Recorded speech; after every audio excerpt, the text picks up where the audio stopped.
Welcome to the Own Your Best Life podcast. I'm May Emson, your host, leadership and mindset coach.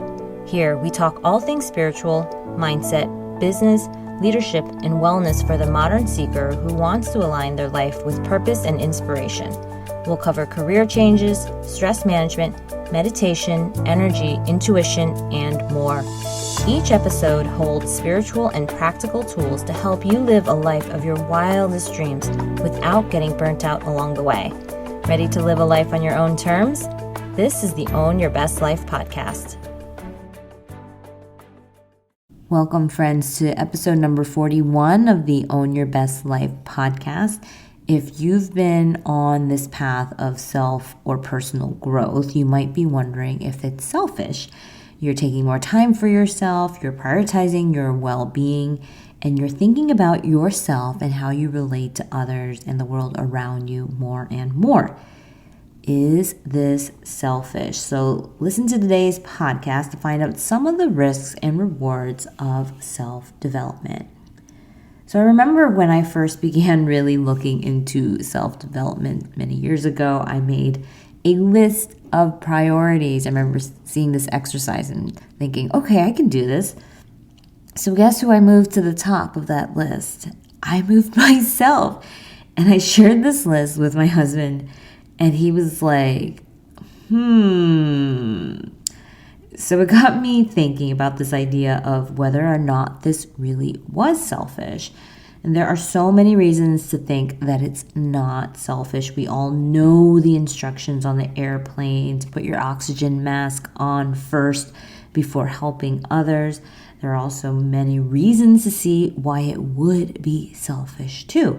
And the question isn't really one that's about whether or not self-development is inherently good or bad or selfish or unselfish.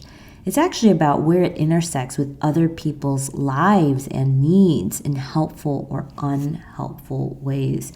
So this myth about it being selfish is really an exploration of the way that we come to self-development. So I want you to think about a relationship that is really important to you. And now that you have that relationship in your mind, it can be a significant other, it can be a partner, it can be a friend, it can be a family member. It doesn't matter, but if you suddenly spent time away from this relationship to focus on yourself, does it suddenly make you less of a contributor to that relationship? What would it mean if you weren't there as much? And these are the real questions I had when I began to spend more time on me. You can imagine any activity, including exercise, meditation when you're walking, meditation when you're standing, reading, talking to someone else, being by yourself. They all count. It's not as black and white as a specific activity, is it? What matters more is how you engage with your real life, including the people who currently need or want to spend time with you. So having real conversations about what's important to you and them is what matters the most. I will ask you, when was the last time you sat down and you talked to someone or this person that you care about a lot about what matters the most to you? What about talking to them about what matters the most to them? It's not that easy to find the space, the time, and the desire to have these kinds of more direct and vulnerable, and it feels kind of cheesy sometimes to say, hey, I'd like to understand what matters to you the most. These kinds of conversations are not ones that we are normally engaging in, yet they're the ones that we will remember the most. And of course, there are ways to come to this, right? So if you're struggling with thinking like, how do I even ask this? Some of the ways are understanding things like, what is your love language, or how do you give love? How do you receive love? What's important to you? How do you know and how do you feel cared for?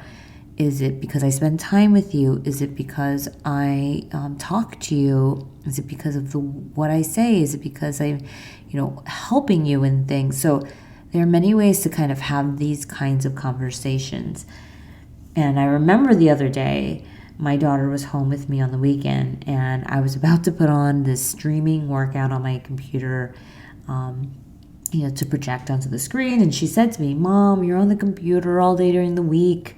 Can't you just not be on the computer on the weekend and just spend time with me?"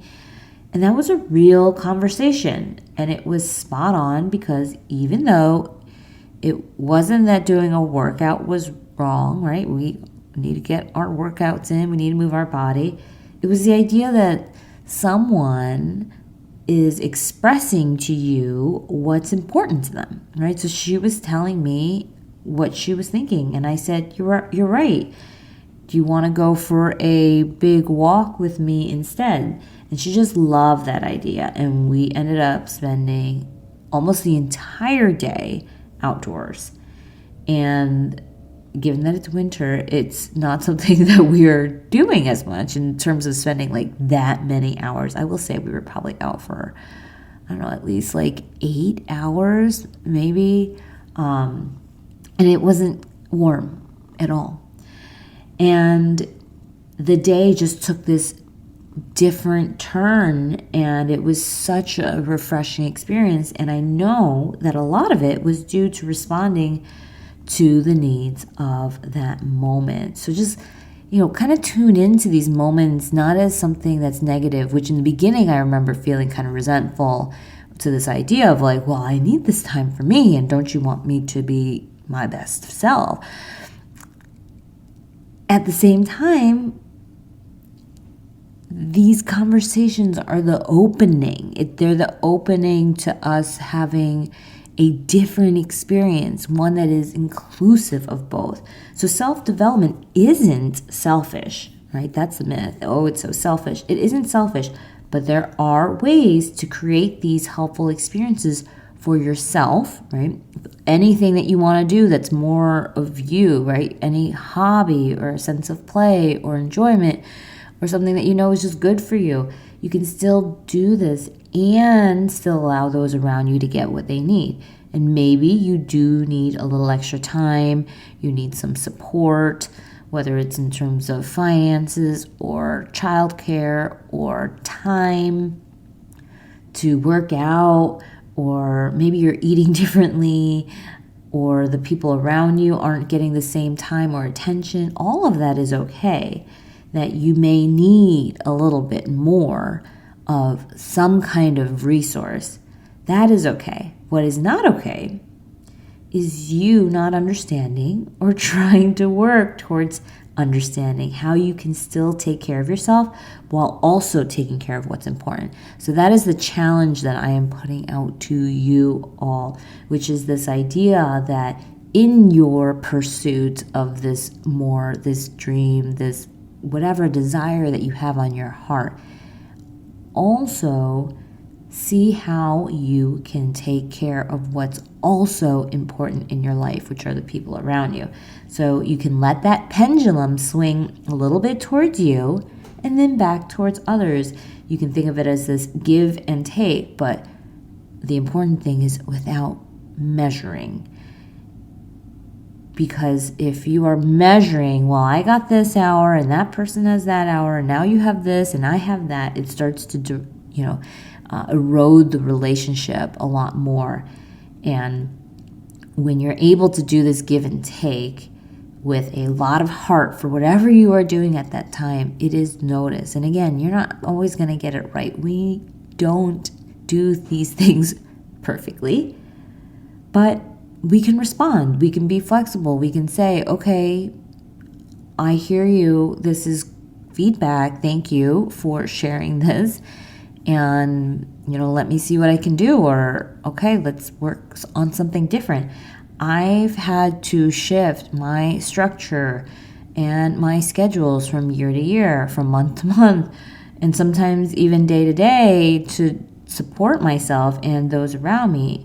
I know it's not easy for others when I leave for a trip or when I'm not home, but I can also assess when it becomes too much versus when it's just that natural tension that you might have with another individual from any kind of change that you engage in. Because suddenly you're not doing what you've always done. You're suddenly breaking out of a pattern, and that may raise some eyebrows.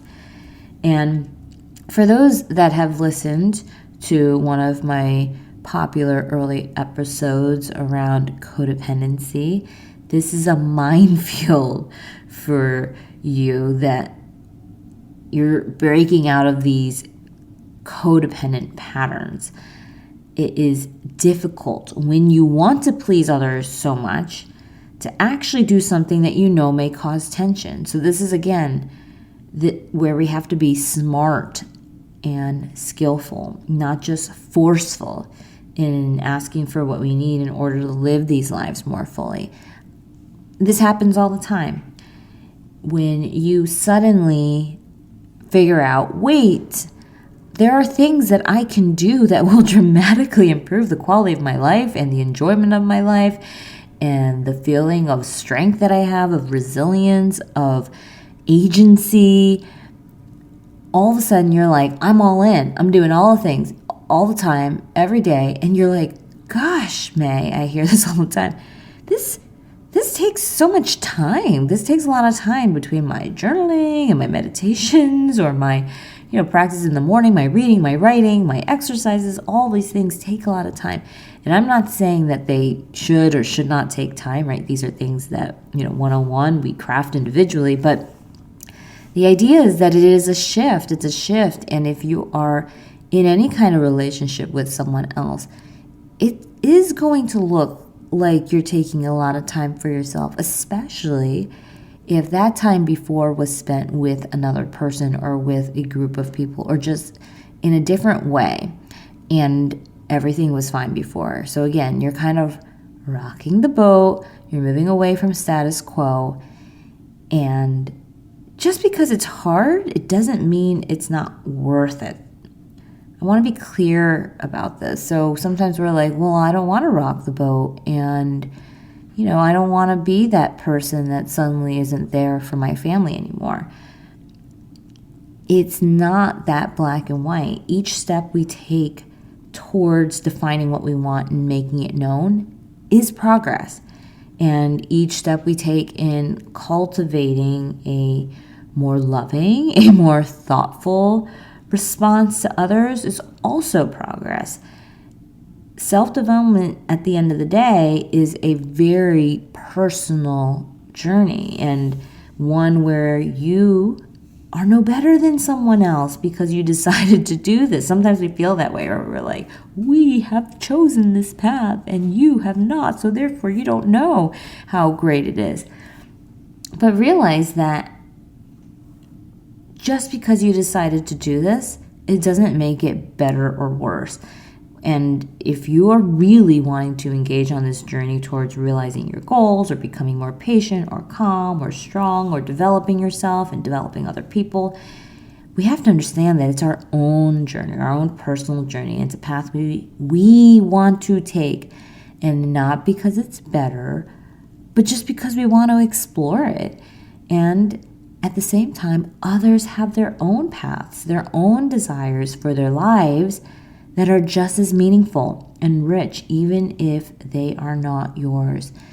The goal isn't one thing. Each person has their own, I would say, lessons to learn in this lifetime, their own kind of contract with maybe what they've agreed with their soul ahead of time before they've shown up here, their ask of what they want of life. And maybe they have different wake-up calls at different points in time, or maybe just the way they're living their life is so beautiful, even if it's not fully awakened to what you have awakened to. And when we can honor each other's experiences and what we individually find as the quote-unquote point, right, of our lives, we're able then to see that even though it's all different, it's all the same, right? It's all the same. All right, my friends. So that's it for this week. So thank you again for joining me. And if you want to join in on an experience of cultivating a mental reboot to focus on some big goals that you have for 2021, I am offering a manifestation meets mindfulness and meditation retreat. It's called the Mindful Heart Bootcamp on January 24th. It's going to be very high vibe. We're going to learn mindfulness techniques. We're going to learn strategies to train your brain for optimal success, resilience, as well as how to manifest your desires while enjoying the process, receiving more, and doing less. And I can't wait to spend the afternoon with you. So if you want to learn more, you can check it out at mayemson.com/mindfulheart. So again, thanks so much for joining me. And people are still asking about the last retreat I did. So if you're looking for a 2021 visioning retreat to figure out what it is that you even want and to get clarity on your goals for 2021 or where you even want to head beyond 2021, go check out my retreat, mayemson.com/yourbestyear, to learn more about how you can create your own planning retreat and create this experience for yourself. So that's it, my friends. I love you all. Have an amazing rest of your day, wherever you are. Thanks so much for joining us this week on Own Your Best Life. Make sure to subscribe to the show on iTunes or wherever you listen to podcasts so that you'll never miss a show. And while you're at it, can you please rate and review on iTunes? I would so appreciate it. Share it with a friend, take a screenshot of it, and tag @MayEmson. This helps continue to get the word out. For more show notes and resources, check out www.mayemson.com. It'll have all the links to everything you heard here today. Thanks so much for listening. It's time to own your best life.